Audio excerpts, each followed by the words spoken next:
Welcome to my channel learn math happily. দেখো, আজকের যে অধ্যায়টার উপরে আমরা আলোচনা করব সাজেশন ভিডিও, সেটা হচ্ছে দেখো বীজগাণিতিক সূত্রাবলী। বুঝতেই পারছো? এবার চলো দেখে নিই। এখান থেকে বলি, বীজগাণিতিক সূত্রাবলী থেকে প্রথম কথা হচ্ছে এখান থেকে যে সূত্রগুলো আছে সেগুলো তোমাদের কাজ হচ্ছে প্রথমে খাতায় পরপর লিখে রাখা। কেন বলছি, কারণ এগুলো পরীক্ষার আগে মানে প্রতিদিন শুতে যাওয়ার আগে একবার করে দেখবে, যাতে সূত্রগুলো তোমাদের একেবারে ছোটস্থ হয়ে থাকে। পরীক্ষার সময় যে অঙ্ক দিই না কেন সঙ্গে সঙ্গে সেটা কোন সূত্র হবে যেন সেটা বুঝতে পারো। ঠিক আছে? সেই জন্য সূত্রগুলো মনে না থাকলে বুঝতেই পারবে না। সূত্রগুলো খাতায় আগে লিখে নেবে। এবার যদি মনে করো কেউ কেউ স্যার এগুলোর আবার খাতায় লিখবো, কী করে সাজিয়ে লিখবো না লিখবো আমরা জানি না, অত কে লেগে যা বই আছে, যদি এরকম মনে করো, তাহলে বলছি তোমরা যদি সাজিয়ে না লিখতে পারো, তোমরা এই চ্যানেলে শর্টস ভিডিওতে আমরা পরপর সূত্রগুলো সাজিয়ে রেখেছি, সেখান থেকেও দেখে নিতে পারো।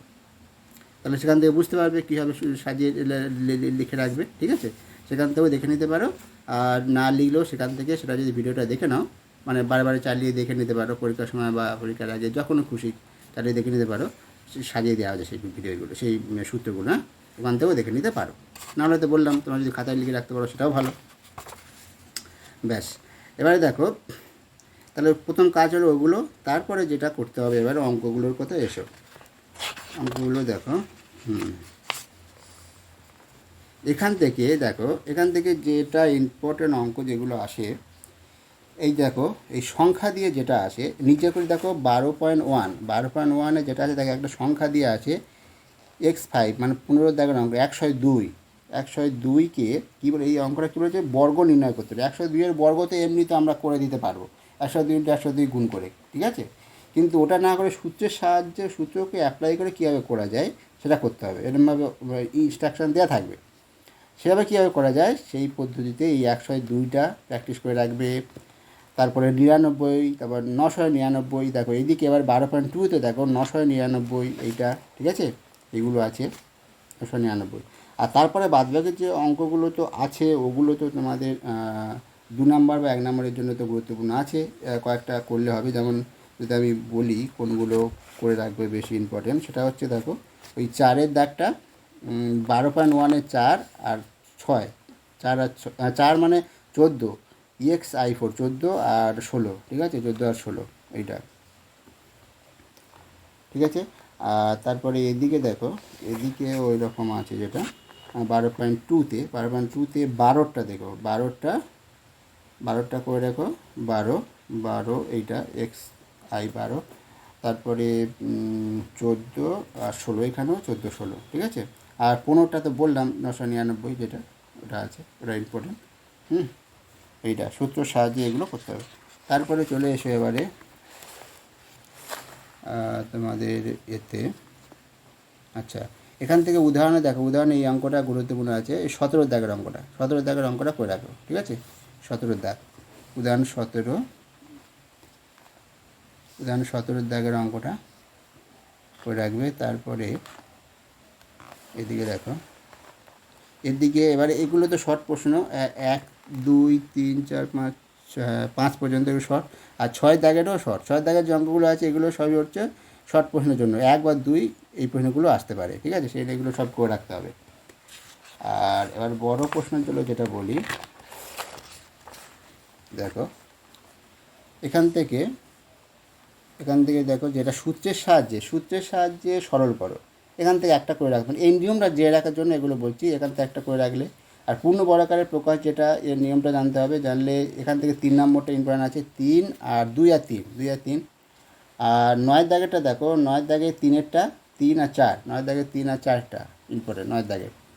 তারপরে 10-এর দাগে দেখো, 10-এর ইম্পর্টেন্ট বলতে গেলে সবগুলো, তার মধ্যে গুরুত্বপূর্ণ বেশি দেখো 1 2, 1 2, 1 2 3। আর তারপরে এই 4 5 আর 7 একই টাইপের অঙ্ক, এর মধ্যে যে কোনো একটা করলে আরগুলো পেরে যাবে, সেগুলো যে কোনো একটা করে রাখবে নিয়মটা জেনে রাখার জন্য। আর 6 যেটা আছে এটাও নিয়মটা জেনে রাখার জন্য, এটা গুরুত্বপূর্ণ। ঠিক আছে? এই অঙ্কগুলো কিন্তু করে রাখতে হবে। তারপরে দেখো পরীক্ষার জন্য এগুলো গুরুত্বপূর্ণ। আচ্ছা, এবারে চলো দেখি পরবর্তী যেটা আছে, পরবর্তী যেগুলো আছে উদাহরণ তো আচ্ছা দেখো, উদাহরণে উদাহরণ এইটা 25-এরটা এটা করে রাখো। আর উদাহরণ 25 আর এইটা 26, 25 আর 26, 25 26 উদাহরণ থেকে যেগুলো 25 26 আর এদিকে 24-এরটা করে রাখবে। উদাহরণ 24-এরটা, ঠিক আছে। উদাহরণ 24 যেটা আছে দেখো, উদাহরণ 24-এরটা এইটা 24টা করে রাখবে। 24 এবারে এসো এটাতে দেখো, হ্যাঁ এবারে যেটা আসে 12.2তে দেখো, 12.2তে যেগুলো আছে সেগুলোর মধ্যে এই সূত্রের সাহায্যে দেখাই। দেখো সূত্রের সাহায্যে দেখাই, এই অঙ্কগুলো তো তোমার একটা করে রাখতেই হবে। এখান থেকে ধরো 8-এরটা 8 আর 8-এরটা আর 6-এরটা 8 6 8-এর দাগের 6-এর দাগের আর তোমাদের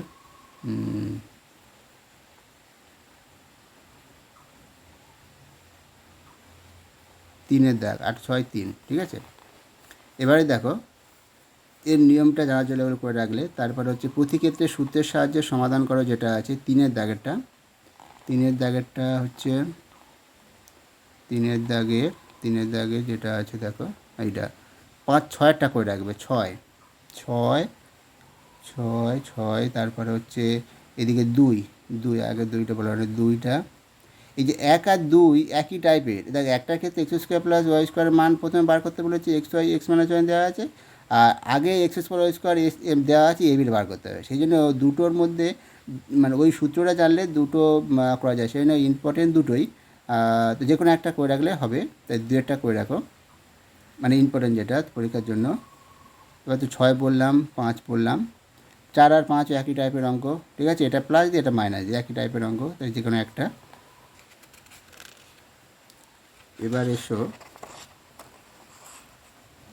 দেখো এখানে 8-এরটা 8 আর 9, 8 9, তারপরে আসছে 12 আর 9-এর পরে 12, ঠিক আছে। গুরুত্বপূর্ণ এগুলো 12, তারপরে হচ্ছে 12 হলো। তারপরে এসো 14টা, ঠিক আছে।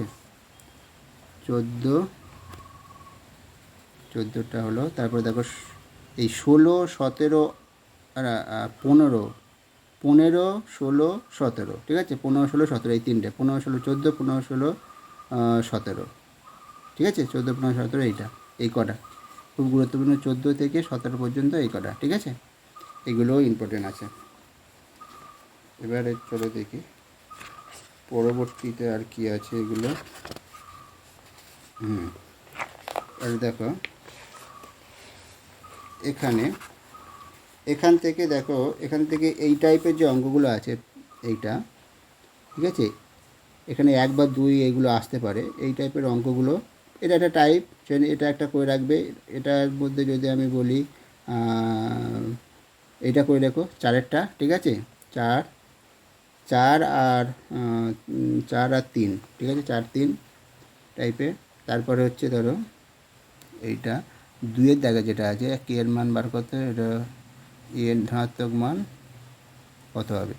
2-এর দাগের 2-এর দাগের 2, কারণ এইগুলো প্রত্যেকটাই গুরুত্বপূর্ণ, ঠিক আছে। প্রত্যেকটা গুরুত্বপূর্ণ, মানে এগুলো শর্ট প্রশ্নের জন্য এগুলো আসে, ঠিক আছে, 1 বা 2 প্রশ্নের জন্য।